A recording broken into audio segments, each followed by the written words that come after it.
അതുതന്നെയാണ് ശാന്തകുമാർ. എന്തായാലും ഒരാൾ മരിച്ചു എന്നുള്ള വിവരം ആണ് ഈ ഒരു സമയത്ത്, ഈ അപകടത്തിൽ ഒരാൾ മരിച്ചു എന്നുള്ള വിവരം വരുന്നുണ്ട്. 3 പേർക്ക് ഗുരുതരമായി പരിക്കുണ്ട്. മറ്റ് 20ഓളം ആളുകൾക്ക് പരിക്കേറ്റിട്ടുണ്ട് എന്നുള്ള വിവരമാണ് ഈ ഒരു സമയത്ത് പുറത്തേക്ക് വരുന്നത്. മലപ്പുറത്ത് നിന്നും തൃശ്ശൂരിലേക്ക് വരികയായിരുന്ന ലിമിറ്റഡ് സ്റ്റോപ്പ് ബസ്സാണ് അപകടത്തിൽപ്പെട്ടത്. കുറ്റിപ്പുറത്ത് വെച്ചാണ് അപകടം ഉണ്ടാകുന്നത്. ബസ് തലകീഴായി മറിയുകയായിരുന്നു. കാറിന് മുകളിലേക്കാണ് ബസ് മറിഞ്ഞത്. ഡിവൈഡറിൽ ഇടിച്ചാണ് ബസ് അപകടത്തിൽപ്പെട്ടത്. മഴ പെയ്യുന്നുണ്ടായിരുന്നു രാവിലെ മുതൽ. ഇതൊക്കെ ഈ ഒരു അപകടത്തിന് കാരണമായി എന്നുള്ളതാണ്.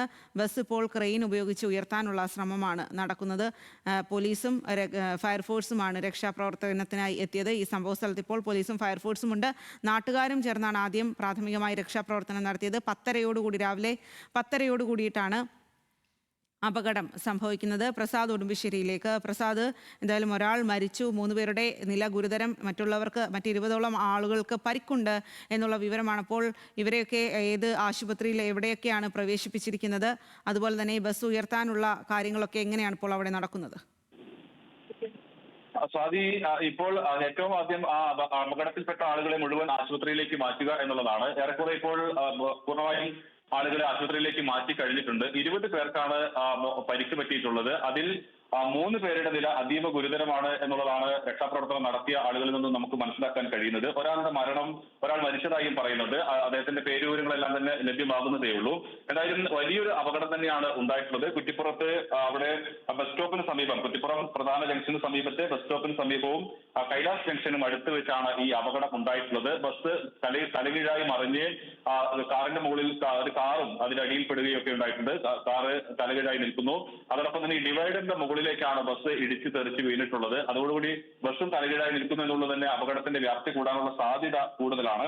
എന്തായാലും അതിവേഗത്തിൽ തന്നെ ഈ അപകടമുണ്ടായ ഉടൻ തന്നെ നാട്ടുകാരും ഫയർഫോഴ്സും പോലീസും എല്ലാം തന്നെ അതിവേഗത്തിലെത്തി രക്ഷാപ്രവർത്തനം നടത്തി എന്നുള്ളത് കൊണ്ട് നടത്തിയിട്ടുണ്ട്. ഇപ്പോൾ അതിലുള്ള ആളുകളെ ഏറെക്കുറെ പൂർണ്ണമായി മാറ്റിയിട്ടുണ്ട്. ഇനി ആരെങ്കിലും അതിനകത്ത് കുടുങ്ങിക്കിടക്കുന്നുണ്ടോ എന്നുൾപ്പെടെയുള്ള കാര്യങ്ങളാണ് പരിശോധിച്ചുകൊണ്ടിരിക്കുന്നത്. ഇപ്പോൾ നമുക്ക് ഏറ്റവും ഒടുവിൽ കിട്ടിയത് 20 പേർക്ക് പരിക്ക് പറ്റി എന്നുള്ളതാണ്. 20 പേരിൽ 3 പേരുടെ അതീവ ഗുരുതരമാണ്. അതിൽ ഒരാൾ മരിച്ചു എന്നുള്ളതാണ് കിട്ടുന്ന വിവരം, സ്ഥിരീകരിക്കപ്പെട്ടിട്ടുള്ള വിവരം. അദ്ദേഹത്തിന്റെ പേര് വിവരങ്ങൾ ഉൾപ്പെടെ നമുക്ക് ലഭ്യമാക്കാനുണ്ട്. എന്തായാലും ഇനിയിപ്പോൾ അവിടെ നിന്നും ബസ് ഉയർത്തുകയും കാർ ഉയർത്തുകയും ഒക്കെ തന്നെ വേണം. എന്തായാലും മുഴുവൻ അപകടത്തിൽപ്പെട്ട മുഴുവൻ ആളുകളെയും അതിൽ നിന്ന് പുറത്തെടുക്കാനുള്ള പ്രവർത്തനങ്ങൾ ഏറെക്കുറെ അവസാന ഘട്ടത്തിലേക്ക് എത്തിയിട്ടുണ്ട്. ഫയർഫോഴ്സും പോലീസും നാട്ടുകാരും എല്ലാം തന്നെ വളരെ വേഗത്തിൽ തന്നെ പ്രവർത്തനത്തിലേക്ക് കടക്കുകയൊക്കെ ചെയ്തിട്ടുണ്ട്. ബസ്സിനടിയിൽപ്പെട്ട കാറിൽ നിന്നും ഇനി മാറ്റാനുണ്ട്. എന്തായാലും കൂടുതൽ പേർക്ക് പരിക്ക് പറ്റാനുള്ള സാധ്യതയുണ്ട് എന്നുള്ളതാണ് അവിടെ നിന്ന് നമുക്ക് നാട്ടുകാരിൽ നിന്ന് മനസ്സിലാക്കാൻ കഴിയുന്ന ഒരു സംഭവം. ഇതിന്റെ അപകടത്തിലേക്ക് നയിച്ചത് ഉൾപ്പെടെയുള്ള കാര്യങ്ങൾ പിന്നീടാണ് പരിശോധിക്കേണ്ടത്. എങ്കിൽ പോലും ഈ പ്രധാനപ്പെട്ട ഒരു സ്ഥലം എന്ന് പറയുന്നത് കൂടുതൽ അപകട സാധ്യതയുള്ള പ്രദേശം തന്നെയായിരുന്നു. ആ ഒരു ജാഗ്രത ഡ്രൈവർമാരുടെ ഭാഗത്തു നിന്ന് ഉണ്ടായിട്ടുണ്ടോ എന്നുള്ളതെല്ലാം പറയുന്നത്. നാട്ടുകാർ പല ആക്ഷേപങ്ങളും നമ്മളോട് പങ്കുവെക്കുന്നുണ്ട്. അവിടെ മുന്നറിയിപ്പ് സാധാരണഗതിയിൽ ഉണ്ടാകാറുള്ളതാണ്. പക്ഷേ അത്തരം കാര്യങ്ങളൊന്നും ശ്രദ്ധിക്കാത്തത് കൊണ്ടുണ്ടായ ഒരു അപകടമാണ് എന്നുള്ള ആരോപണങ്ങൾ നാട്ടുകാർ പറയുന്നുണ്ട്. അതൊക്കെ പരിശോധിച്ച് വ്യക്തമാകേണ്ടതാണ്. എന്തായാലും ഇപ്പോൾ ഒരു വലിയൊരു അപകടം ഉണ്ടായിരിക്കുന്നു. ഒരു കാറിന് മുകളിലേക്ക് ബസ് മറിഞ്ഞ് തലകീഴായി മറിഞ്ഞുണ്ടായിട്ടുള്ള അപകടമാണ്. ഡിവൈഡറിലേക്ക് നമുക്ക് ആ ദൃശ്യം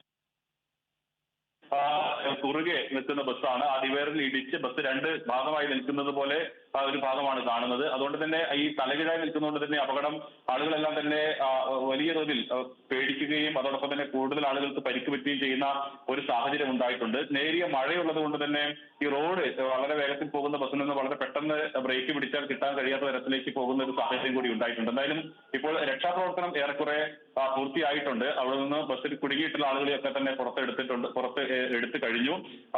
അവരെ സമീപത്തെ ആശുപത്രിയിലേക്ക് മാറ്റിയിട്ടുണ്ട്. വിദഗ്ധ ചികിത്സ ആവശ്യമുള്ള ആളുകളെ കോട്ടക്കലിലേക്കും അതോടൊപ്പം തന്നെ തൃശ്ശൂരിലേക്കും എല്ലാം തന്നെ കൊണ്ടുപോകാനുള്ള തീരുമാനങ്ങൾ ഉണ്ടായിട്ടുണ്ട്.